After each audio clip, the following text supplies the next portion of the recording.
Welcome. My name is Gena Timberman, and you are listening to Timber People, a podcast about people who, like timber, are strong, build and create, who gather us together like fuel that feeds fire. People who support structures of our community that uplift and protect. Welcome to the show. I am so happy to welcome my dear friend, Laurah Morningstar Winder, to the show. Welcome to Timber People. Thank you for having me. We have known one another for about 30 years. Yeah. And what I love so much is our journey together. It seems like I may not see you or talk to you for years at a time. And when I see you or talk to you, we never miss a beat. And I love that so much. Yes, I feel exactly the same. You're my sister. We met when we were on the United National Indian Tribal Youth doing the camps with Chance Rush and friends. We have such a great history together, and we had so much fun. And I really believe that experiences like that, what we were doing in fellowship, leadership, bringing Native people together and just being together, especially at that time of our lives, which is so important and meaningful. Absolutely.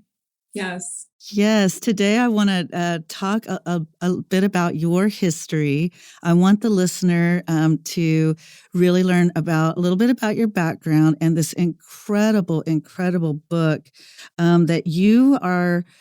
You grew up in Santa Fe. You moved up to upstate New York at a pretty young age and went to Smith College and Columbia. And writing has really been a love in your life. And I love that you have engaged your identity and the sense of your community and Native heritage in this beautiful book.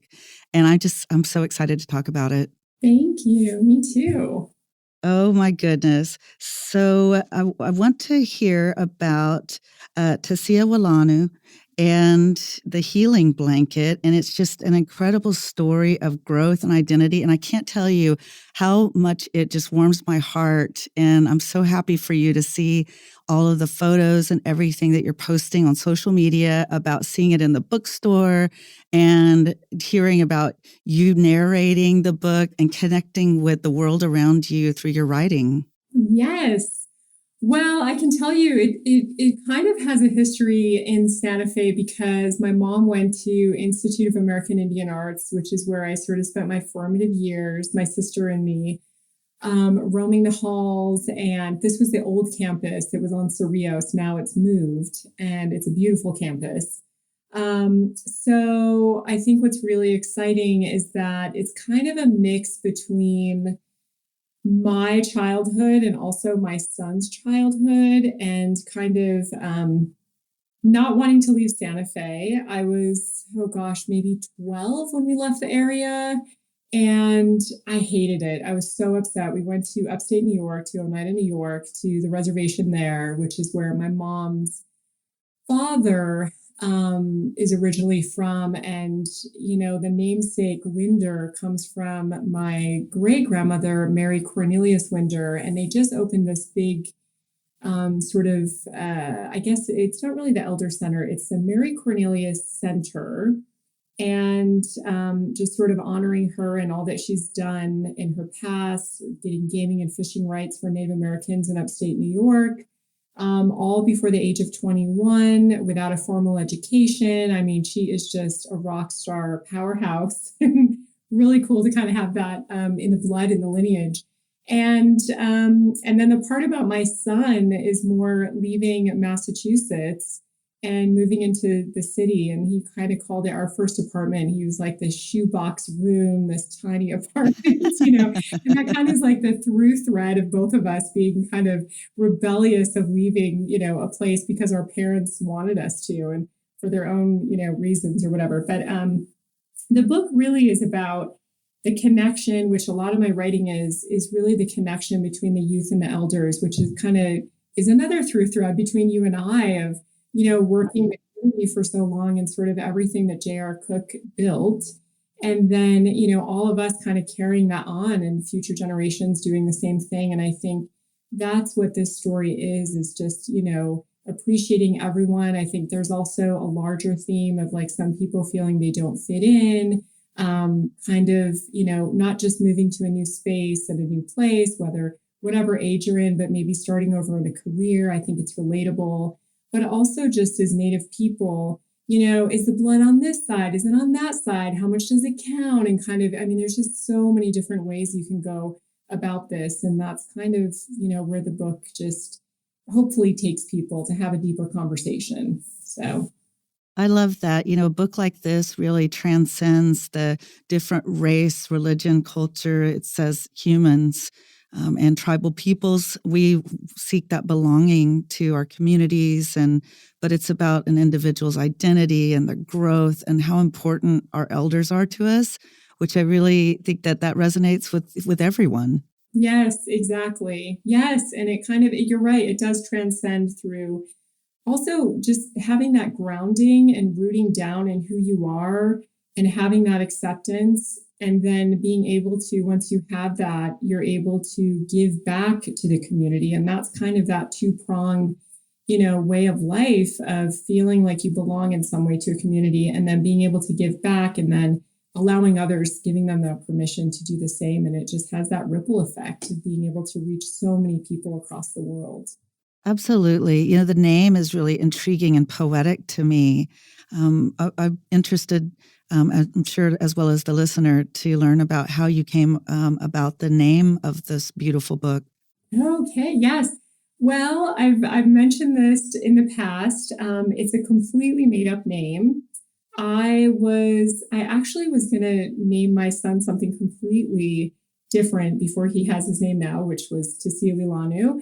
And I went to the library and I was sort of, kind of looking through different books and I found this ancient baby name book and I fell in love with Tasia, which actually is probably like for Iroquois anyway, the T is not pronounced. So, for example, even with my Indian name that I was given, Hagenstigajistonoquat, if you look at it in its entirety, there's, silent letters that are in there. And I would imagine that the T is not pronounced, but it was a completely made up name. So I'm like, I'm going to do what I want for my baby.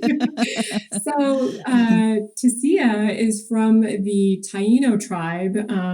I believe the Puerto Rican Torino tribal, the Puerto Rican tribal community, and it means beautiful. And then Wilanu is Hawaiian and it means sunset. So together, beautiful sunset to see Wilanu.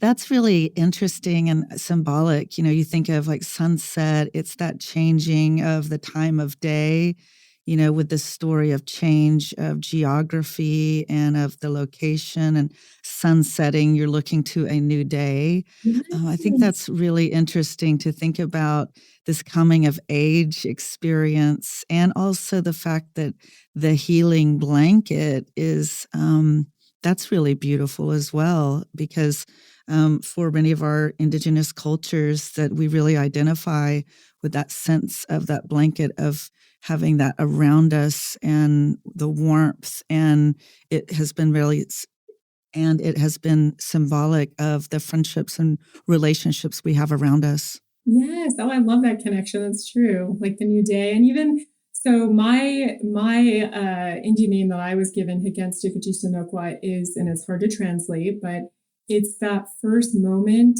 when the sun is coming up, that moment that's happening. It's that. And it's funny, it's my middle name on my birth certificate, is Morningstar.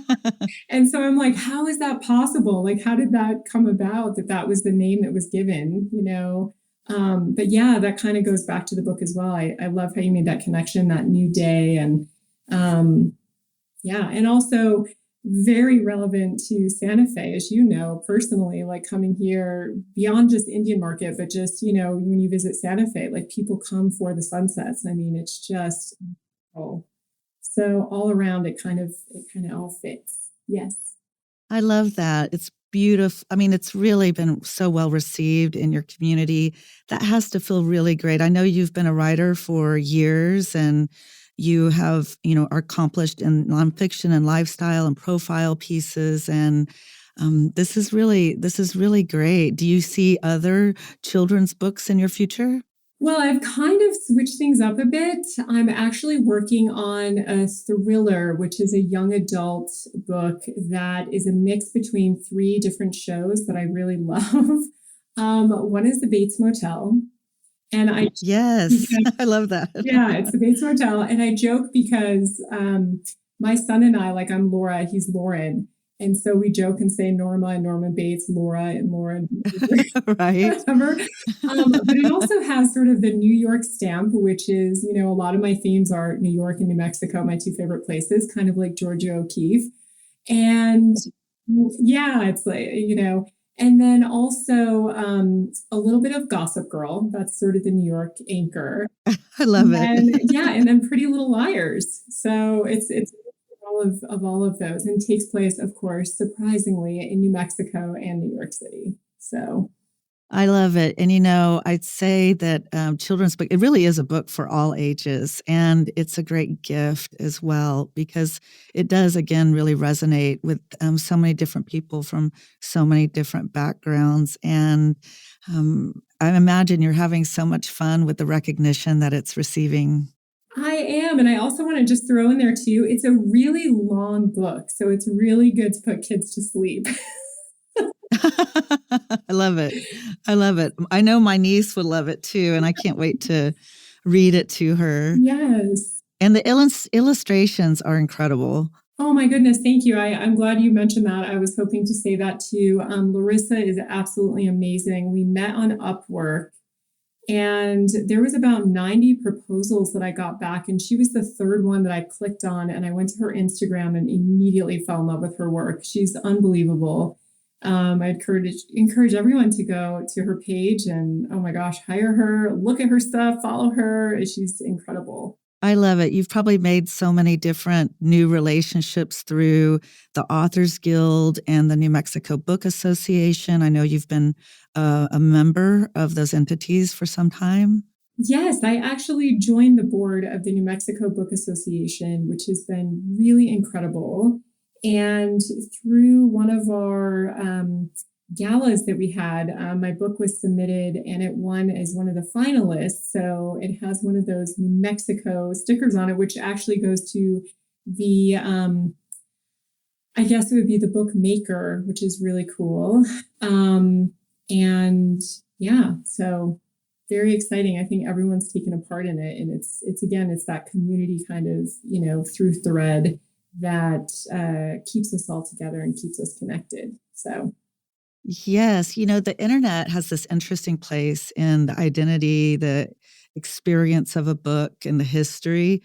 I was just watching a show the other day on rare books, and I love just having a book. I love to read the book, but I also love the fact that you can get on Amazon and get it quickly, or another online presence, and you can hear your voice. I mean, what technology has done is really accessible and interesting and cool for just engaging in books these days. Yes, exactly. So I know that we enjoy Santa Fe Indian Market, and I'm really hoping that I get to be with you again this year at Indian Market. And I really can't wait I'm just walking around the bookstore to see your book. Yes. Oh my goodness, I'm blushing. Yes.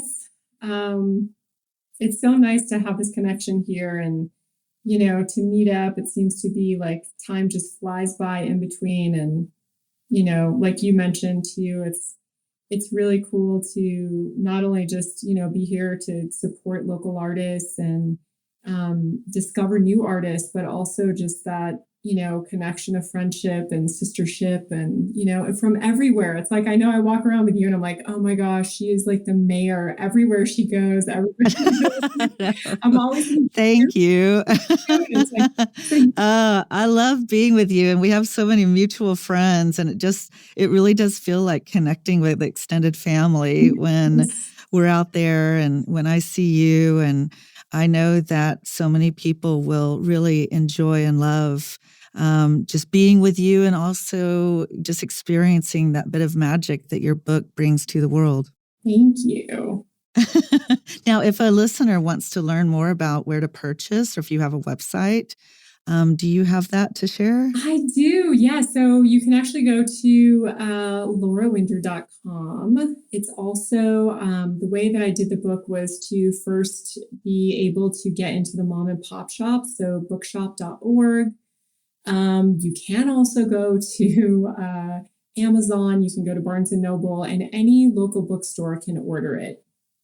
That's what I hope that people do that first. I like to support the mom and pop shops, and that's the reason why I sort of published it the way I did. But you can get it on any major platform as well.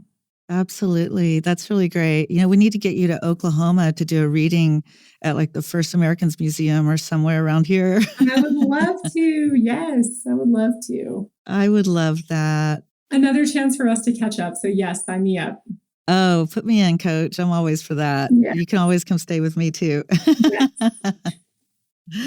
Well, Laurah Morningstar Winder, thank you so much for being on the show. Laurah, I know you will continue to do amazing things, and I want to see your son in person sometime. Yes. What a wonderful young man he seems to be, and I just would love to know him as well, and just wish I could reach through the computer and give you a big hug. Me too. Yes, we have to see him in person. He's a rare 20-something that has zero social media. He's such a private person.